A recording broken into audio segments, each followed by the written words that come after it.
Okay. Hello மக்களே! Welcome back to our channel. So இந்த வீடியோல என்ன பார்க்க போறோம் அப்படின்னா, நம்ம மாடர்ன் ஹிஸ்டரிய பத்தி தான் வந்து பார்க்க போறோம். ஸோ மாடர்ன் ஹிஸ்டரியில சாப்டர் 1 ஓகேங்களா? So how, when and where அப்படின்ற சாப்டர் தான் வந்து பார்க்க போறோம். ஸோ இந்த லெசன் வந்து பார்த்தீங்க அப்படின்னா, சின்ன லெசன் தான். ஸோ இதுக்கப்புறம் மேட்டு வர லெசன் எல்லாம் கொஞ்சம் கொஞ்சம் லென்த்தியான லெசனா இருக்கும். ஸோ வீடியோ ஸ்கிப் பண்ணாம மறக்காம பாருங்க. நம்ம சேனலுக்கு புதுசா இருந்தீங்கன்னா மறக்காம சப்ஸ்கிரைப் பண்ணுங்க. கூடவே அந்த பெல் ஐக்கான் இருக்கும். அதை கிளிக் பண்ண மறந்துடாதீங்க. அப்போதான் நம்ம போடுற யூஸ்ஃபுல்லான வீடியோஸ் உங்களுக்கு தொடர்ந்து வந்துகிட்டே இருக்கும். ஸோ இப்போ வந்து பார்த்தீங்க அப்படின்னா, நம்ம ஏன்ஷியன்ட் வந்து ஃபுல்லா முடிச்சிருப்போம். 6th என்சிஆர்டி ஃபுல்லா முடிச்சிருப்போம். ஸோ பார்க்காதவங்க நீங்க என்ன பண்ணுங்க அப்படின்னா, நம்மளோட பிளேலிஸ்ட்ல 6th என்சிஆர்டி இருக்கும். ஸோ அதை செக் பண்ணி பாருங்க. அது பார்த்துட்டீங்க அப்படின்னா, உங்களுக்கு வந்து ஒரு கண்டென்ட், ஒரு பேசிக் அண்டர்ஸ்டாண்டிங் ஏன்ஷியன்ட் இந்தியாவில் என்னென்னலாம் நடந்திருக்கு அப்படின்றத உங்களுக்கு தெரிஞ்சிடும். ஸோ இப்போ நம்ம ஹிஸ்டரியை வந்து 3 வகையா பிரிக்கலாம். ஸோ இது நம்ம ஒவ்வொரு வீடியோ சொல்லியிருப்போம். ஸோ பரவாயில்ல, நான் இந்த வீடியோலையும் நம்ம சொல்றேன் ஓகேங்களா? ஸோ ஹிஸ்டரியை வந்து பார்த்தீங்க அப்படின்னா ஏன்ஷியன்ட், மிடிவல், மாடர்ன் பிடிப்போம். ஸோ ஏன்ஷியன்ட் ஓட இயர் பீரியட் அப்படின்னு பார்த்தீங்க அப்படின்னா 6000 பிசிஇ டு 500 ஏடி வரையும் ஓகேங்களா? ஸோ அதுவே வந்து பார்த்தீங்க அப்படின்னா மிடிவல் மிடிவல் ஹிஸ்டரி பார்த்தீங்க அப்படின்னா 5th century to 17th century வரையும் ஓகேங்களா? ஸோ அதுவே நீங்க மாடர்ன் பார்த்தீங்க அப்படின்னா, இப்போ நம்ம மாடர்ன் ஹிஸ்டரி வந்து நீங்க பார்த்தீங்க அப்படின்னா 17th செஞ்சுரி டு, அதாவது 18th century to at present வரையும் ஓகேங்களா? ஸோ இப்போ நடக்கக்கூடிய எல்லா விஷயங்களும், நேற்று வரையும் நடந்துக்கூடிய எல்லா விஷயங்களும் மாடர்ன் ஹிஸ்டரியை குறிக்கும். ஸோ இந்த 8th புக்கு பார்த்தீங்க அப்படின்னா மாடர்ன் ஹிஸ்டரியை குறிக்கக்கூடிய ஒரு லெசன். மாடர்ன் ஹிஸ்டரியில என்னென்ன மாதிரியான விஷயங்கள் நடந்துச்சு, ஸோ என்னென்ன மாதிரியான ஸ்ட்ரகிள்ஸ்லாம் நம்ம மேற்கொண்டோம், ஸோ அப்படின்றத பத்தி உள்ள இந்த புக்கு. ஸோ இந்த புக்கை நீங்க முழுமையா படிச்சீங்க அப்படின்னா பேசிக் அண்டர்ஸ்டாண்டிங் கிடைக்கும் ஓகேங்களா? ஸோ ஒரு பேசிக் அண்டர்ஸ்டாண்டிங் மாடர்ன் ஹிஸ்டரியை பற்றி நம்மளுக்கு கிடைக்கும். ஸோ அதுக்கப்புறமேட்டு நம்ம டெப்த்தாக போகிறதுக்கு யூஸ்ஃபுல்லாக இருக்கும். ஸோ இந்த வீடியோ வந்து நிறைய பேருக்கு உங்களோட அதாவது யூபிஎஸ்சி ஆஸ்பிரண்ட்டாக இருக்கலாம், இல்லை என்சிஆர்டி படிக்கணும், இல்லை என்சிஆர்டி, இது வந்து இந்த வீடியோ வந்து பார்த்தீங்க அப்படின்னா எல்லாருக்குமே எல்லா விதத்துலையும் யூஸ் ஆகும். ஸோ இப்போ மாடர்ன் ஹிஸ்டரியை பற்றி தெரிஞ்சுக்கணும்னு நினைக்கிறவங்க, ஒரு பேசிக் அண்டர்ஸ்டாண்டிங் நினைக்கிறவங்க இந்த வீடியோ பார்க்கலாம். ஸோ 8th புக்கு தானே அப்படின்னு நினைக்கக்கூடாது. ஸோ 8th புக்கில் நிறைய கண்டென்ட் வந்து நம்மளுக்கு தெரியாத கண்டென்ட்லாம் நிறைய இருக்கும். ஸோ அதை நம்ம வந்து ரிவைஸ் பண்ணுறது மூலியமா நம்ம இந்த மாதிரி போட்டித் தேர்வில் எல்லாத்துலேயும் வெற்றி பண்ணலாம். ஸோ நீங்கள் என்ன பண்ணுங்க அப்படின்னா, இந்த வீடியோக்கு ஒரு லைக் கொடுத்துட்டு நீங்கள் நிறைய பேருக்கு ஷேர் பண்ணுங்கள். சப்ஸ்கிரைப் பண்ணலாம் கூட பரவாயில்ல. நீங்கள் வந்து நிறைய பேருக்கு இதை வந்து இந்த வீடியோவை ஷேர் பண்ணி கொடுங்க. அப்போ தான் யூஸ்ஃபுல்லாக இருக்கும். ஸோ நம்மளால ஒரு 4 பேருக்கு யூஸ்ஃபுல்லாக விஷயங்கள் தெரியும், அவங்களால ஒரு 4 பேருக்கு யூஸ்ஃபுல்லாக தெரியும். ஸோ அந்த மாதிரி விஷயங்கள் வந்து நம்மளுக்கு வந்து அந்த கம்யூனிட்டியை வந்து பில்ட் பண்ணும். ஸோ லேர்னிங்கும் வந்து நம்மளுக்கு நாலேஜை கெயின் பண்ணி தரும் ஓகேங்களா? ஸோ அவ்வளோதான். ஸோ இப்போ வந்து பார்த்தீங்க அப்படின்னா நம்ம லெசனுக்குள்ளே போயிடலாம். ஸோ இப்போ வந்து பார்த்தீங்க அப்படின்னா நம்மளோட ஃபர்ஸ்ட் பேஜில் கொடுத்துருப்பாங்க. ஸோ இந்த இமேஜ் வந்து பார்த்தீங்க அப்படின்னா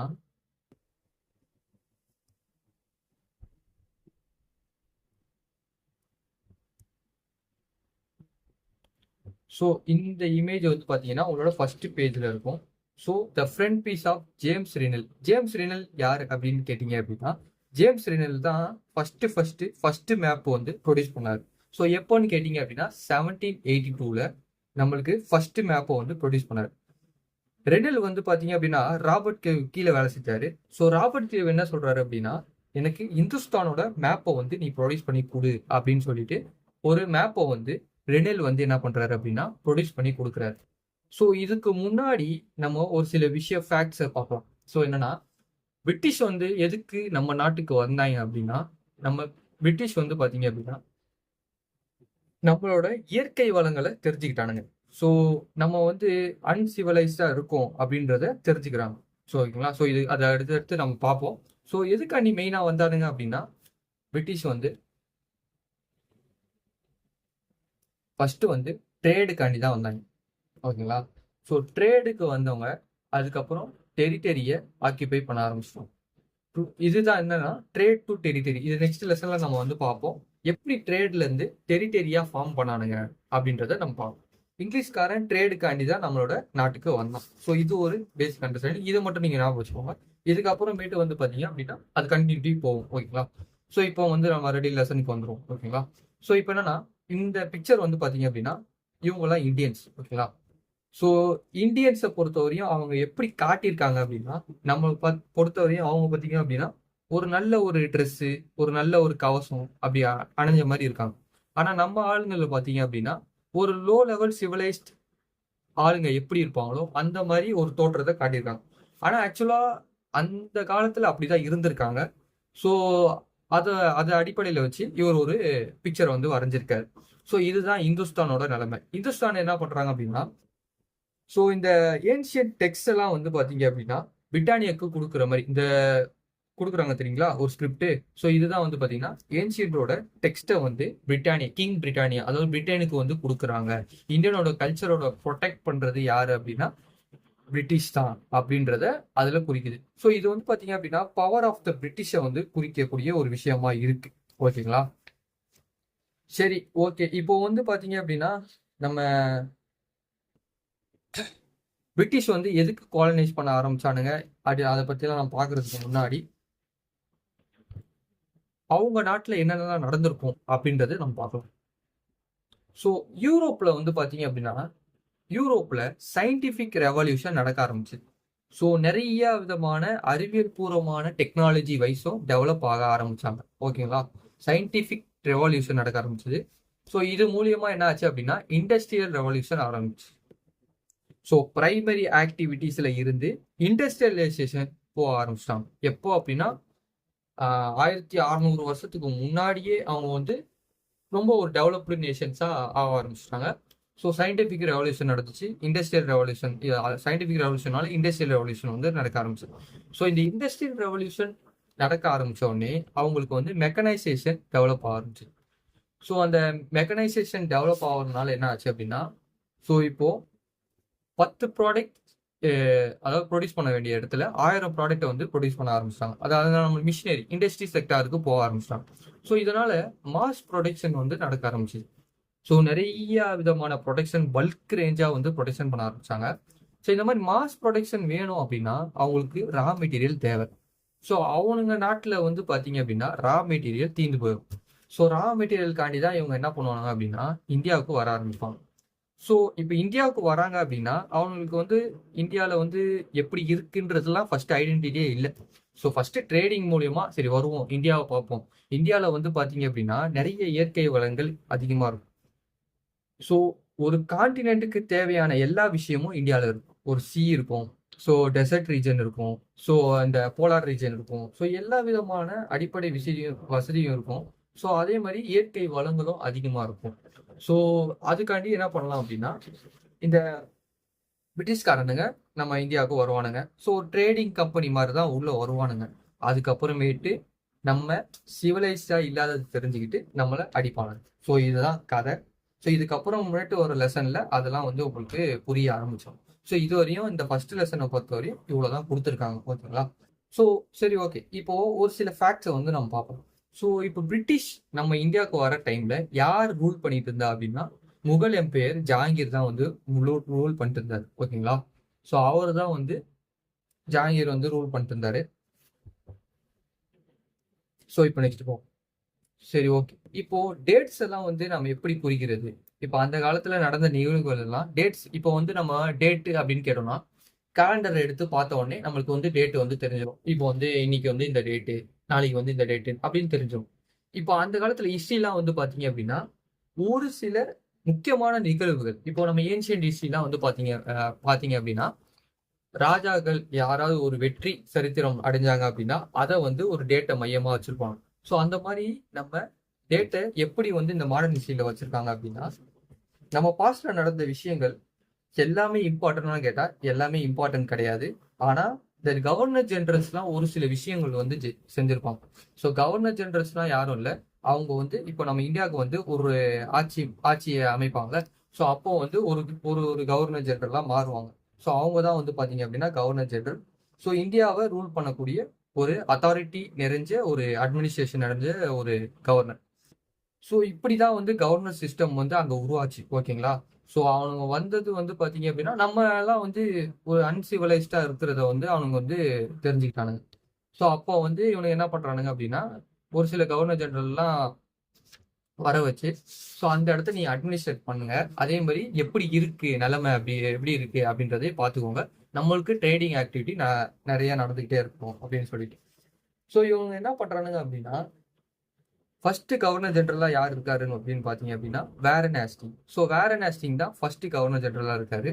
so first governor general of Fort William. Fort வில்லியம்ல அவரோட இடம் வந்து பாத்தீங்க அப்படின்னா ஃபோர்ட் வில்லியம். இயர் வந்து பாத்தீங்கன்னா 1773 to 1785. ஸோ இவர் தான் ஃபர்ஸ்ட் கவர்னர் ஜெனரல். ஸோ இவர் வந்து பாத்தீங்க அப்படின்னா லாஸ்ட் கவர்னர் ஜெனரல். ஸோ நம்ம 1946ல இவர் தான் வந்து பாத்தீங்க அப்படின்னா இண்டிபெண்டன்ஸ் கொடுத்துருப்பாரு. ஸோ இவர் தான் வந்து governor general of last governor general. யாருன்னு பாத்தீங்க அப்படின்னா லார்ட் மவுண்ட் பேட்டன். ஓகேங்களா. ஸோ இவர் தான் வந்து பாத்தீங்கன்னா லாஸ்ட் கவர்னர் ஜெனரல். ஸோ இவருக்கு நடுவுல ஒரு சில விஷயங்கள்லாம் இருப்பாங்க. ஸோ ஒரு சில கவர்னர் ஜெனரல் இருப்பாங்க.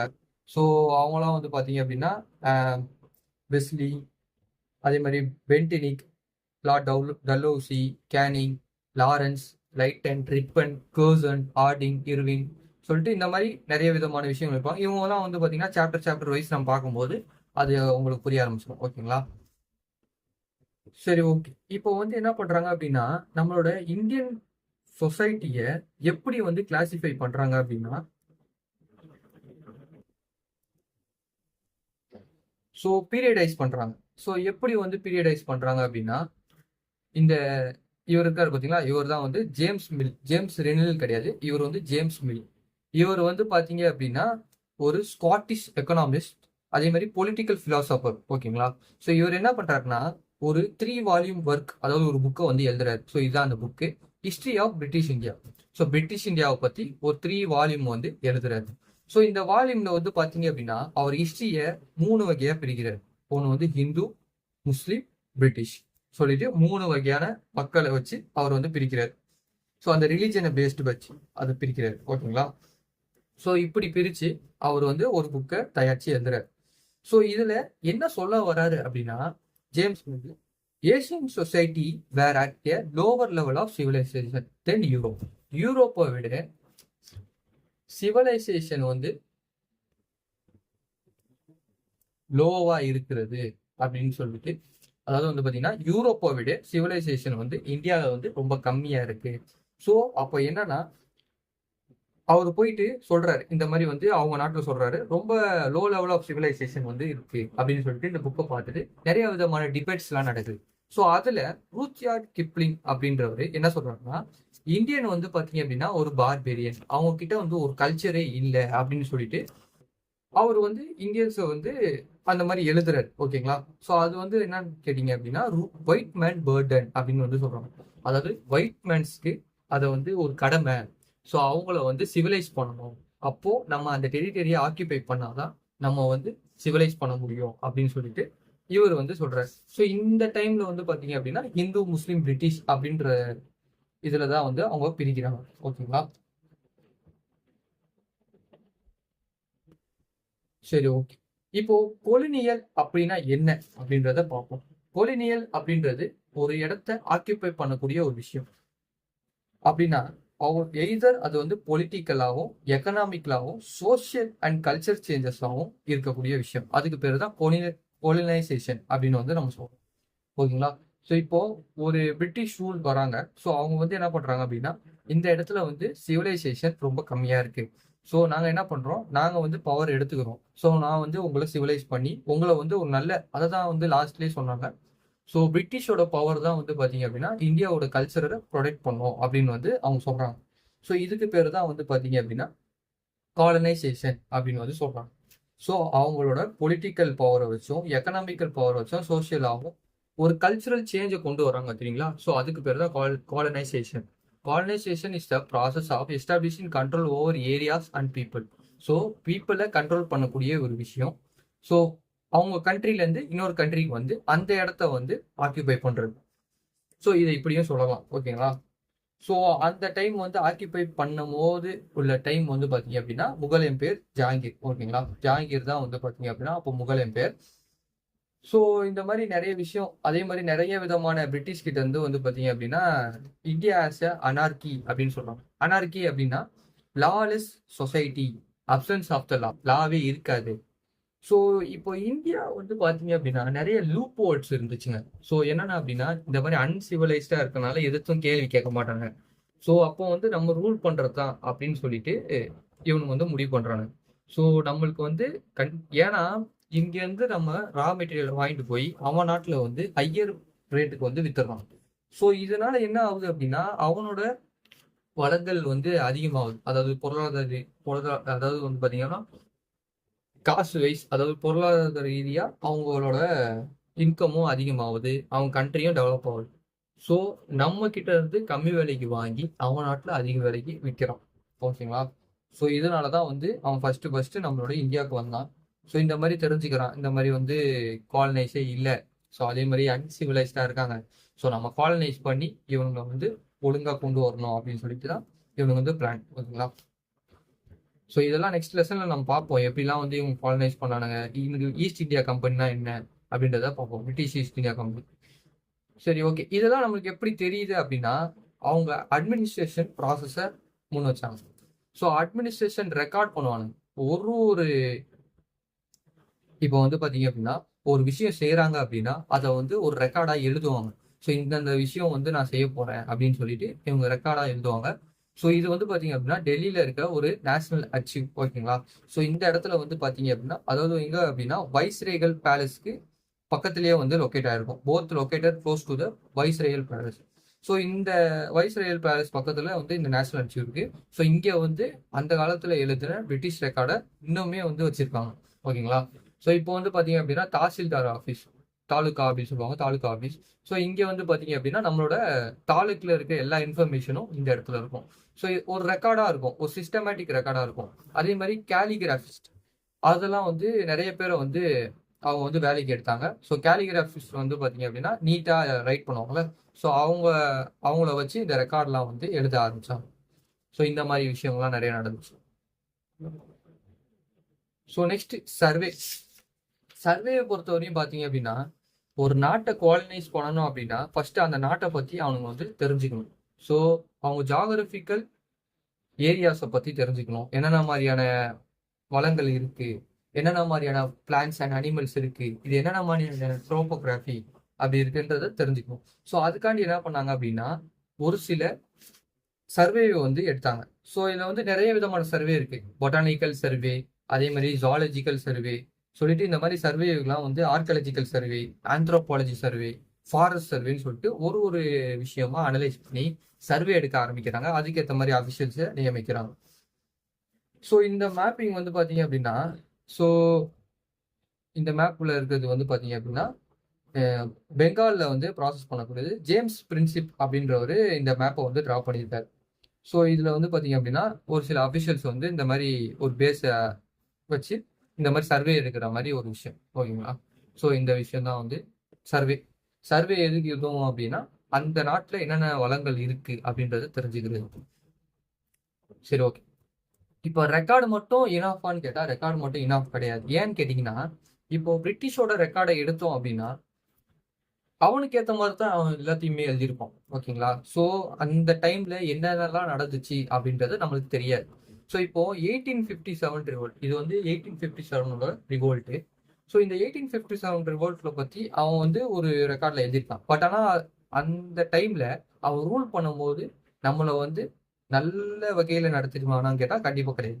ஸோ அந்த மாதிரி ஒரு சில விஷயங்கள் அவனோட ப்ரூட்டாலிட்டியா இருக்கட்டும், இதெல்லாம் வந்து வெளிய மக்களுக்கு தெரியாத மாதிரி அவன் பார்த்துப்பான். அவனோட ரெக்கார்ட்ல அப்படி இருக்கவே இருக்காது. ஸோ இப்போ நம்ம என்ன நினைப்போம் அப்படின்னா இவனோட அட்மினிஸ்ட்ரேஷன் நல்லா இருக்கு அப்படின்னு நினைப்போம். ஆனா இவனோட அட்மினிஸ்ட்ரேஷன் வந்து ரொம்பவே அந்த காலத்துல வாழ்ந்த மக்களுக்கு வந்து அது கண்டிப்பா வந்து நல்லாவே இருந்திருக்காரு. ஸோ அடிமைத்தனம் பண்ணியிருப்பான். ஸோ நிறைய மக்களை வந்து கொண்டிருப்பான். இதெல்லாம் வந்து பார்த்தீங்க அப்படின்னா அந்த ரெக்கார்ட்ல இருக்காது. ஸோ அதனால வெறும் ரெக்கார்டை மட்டுமே வச்சு நம்மளால ஒரு விஷயத்துக்கு வந்து முடிவுக்கு வர முடியாது. ஸோ அதனால தான் வந்து நிறைய மூவ்மெண்ட்லாம் நடந்திருக்கும். ஸோ இதெல்லாம் நம்ம வந்து அடுத்தடுத்த லெசனில் பார்ப்போம். இது ஒரு சின்ன லெசன், ஒரு ஓவர்வியூ. ஓகேங்களா? ஸோ இவ்வளோதான் இதில் கொடுத்துருக்காங்க. ஸோ அதே மாதிரி வந்து நம்ம எப்படி தெரிஞ்சுக்கிட்டோம் அப்படின்னா ஆட்டோபயோகிராஃபி, அதே மாதிரி இம்பார்ட்டன்ட் பர்சனாலிட்டிஸ் எழுதுன புக்கு, இப்போ பாப்புலர் புக்லெட்டு, அதெல்லாம் வந்து லோக்கல் பஸ்ஸில் ஸ்டோர் ஆனது, அதே மாதிரி பிரிண்டிங்கு, நியூஸ் பேப்பர்ஸு, அதே மாதிரி நாவல்டிஸ். ஸோ இந்த மாதிரி விஷயம்லாம் வந்து பார்த்தீங்க அப்படின்னா அது மூலியமா வந்து நம்ம அந்த காலத்தில் வாழ்ந்த மக்களோட நிலைமை எப்படி இருந்திருக்கும்ன்றத தெரிஞ்சுக்கணும். ஸோ இவ்வளோ தான் இந்த லெசனில் வந்து கொடுத்துருக்காங்க. ஓகேங்களா? நெக்ஸ்ட் வந்து பார்த்தீங்க அப்படின்னா அந்த ட்ரேட் டு டெரிட்டரி அப்படின்ற லெசனை வந்து நம்ம நெக்ஸ்ட் கிளாஸ்ல வந்து பார்ப்போம். ஸோ இதுவரையும் இந்த லெசன்ல வந்து இவ்வளோதான் ஓவர்வியூ. ஸோ நான் ஆல்ரெடி அடுத்த கிளாஸ் லெசனுக்கான ஒரு சில கீவேர்ட்ஸும் நான் இந்த லெசன்லேயே சொல்லியிருப்பேன். ஸோ அடுத்த கிளாஸ் சொல்லும் போது ஓரளவு வந்து அந்த உங்களுக்கு புரிய ஆரம்பிக்கும். ஓகேங்களா? ஸோ எப்படி பிரிட்டிஷ் வந்தாங்கன்றதும் நான் சொல்லிட்டேன். ட்ரேட்லேருந்து எப்படி டெரிட்டரி மாறினதும் ஒரு சில சின்ன விஷயங்கள்லாம் நான் சொல்லியிருப்பேன். ஸோ இப்போ அடுத்த லெசனில் வந்து பார்த்தீங்க அப்படின்னா அது ஃபுல்லாகவே வந்து உங்களுக்கு புரிஞ்சிடும். ஸோ ஈஸ்ட் இந்தியா கம்பெனினா என்ன, பிரிட்டிஷ் ஈஸ்ட் இந்தியா கம்பெனி எப்படி வந்துச்சு, ஸோ அதுக்கப்புறம் என்னென்னலாம் பண்ணாங்க, ட்ரேட்லேருந்து எப்படி டெரிட்டரியாக மாறுச்சு அப்படின்றதெல்லாம் நம்ம வந்து நெக்ஸ்ட் லெசனில் பார்ப்போம். நான் மேக்ஸிமம் வந்து 1 or 2 டேஸில் போட ட்ரை பண்ணுறேன். ஏன்னா நிறைய ஸ்டடீஸ் வந்து இருக்குது. ஸோ அதை நம்ம பார்த்துலாம். அதுக்கப்புறமேட்டு நிறைய பேட்டில்ஸ்லாம் நடந்திருக்கும். ஸோ இவங்க ட்ரேட்லேருந்து டெரிட்டரியாக ஆக்கியபை பண்ணுறாங்க அப்படின்னா நிறைய விதமான பேட்டில்லாம் நடந்திருக்கும். அதை பற்றியும் நம்ம பார்க்கணும். ஓகேங்களா? ஸோ அவ்வளோதான் கைஸ். ஸோ இந்த வீடியோ பிடிச்சா மறக்காம லைக் பண்ணுங்கள், ஷேர் பண்ணுங்கள். நிறைய பேருக்கு ஷேர் பண்ணி விடுங்க. ஷேர் பண்ணால் தான் வந்து நம்மளுக்கு வந்து யூஸ்ஃபுல்லாக இருக்கும். ஸோ ஒரு கம்யூனிட்டியை வந்து பில்ட் பண்ணால் ஸோ நாலேஜும் வந்து டெவலப் ஆகும். ஓகேங்களா? ஸோ நீங்கள் சப்ஸ்கிரைப் பண்ணலன்னா கூட பரவாயில்ல, நிறைய பேருக்கு ஷேர் பண்ணி விடுங்க. ஸோ யூஸ்ஃபுல்லாக இருக்கும். ஸோ நிறைய வீடியோஸ் வந்து நம்ம கூட ட்ரை பண்ணிகிட்டே இருக்கோம். ஸோ தொடர்ந்து லைவ் போகலான்னு பார்த்தோம். ஆனால் லைவ் வந்து கொஞ்சம் செட் ஆகலை. டைமிங்லாம் வந்து கொஞ்சம் தெரியல. ஸோ லைவ் வந்து நான் போட ட்ரை பண்ணுறேன். இன்னும் கொஞ்சம் கூடிய விரைவில். ஸோ ஓகே கைஸ், அவ்வளோதான் கைஸ் இந்த வீடியோ. ஸோ பிடிச்சா மறக்காம லைக் பண்ணுங்கள், ஷேர் பண்ணுங்கள், கமெண்ட் பண்ணுங்கள், மறக்காம சப்ஸ்கிரைப் பண்ணிட்டு கூடவே அந்த பெல் ஐக்கான் இருக்கும். அதை கிளிக் பண்ணிங்கன்னா நம்ம போகிற யூஸ்ஃபுல்லான வீடியோஸ் உங்களுக்கு உடனுக்குடன் வரும். ஓகேங்களா? ஸோ ஓகே, பாய்.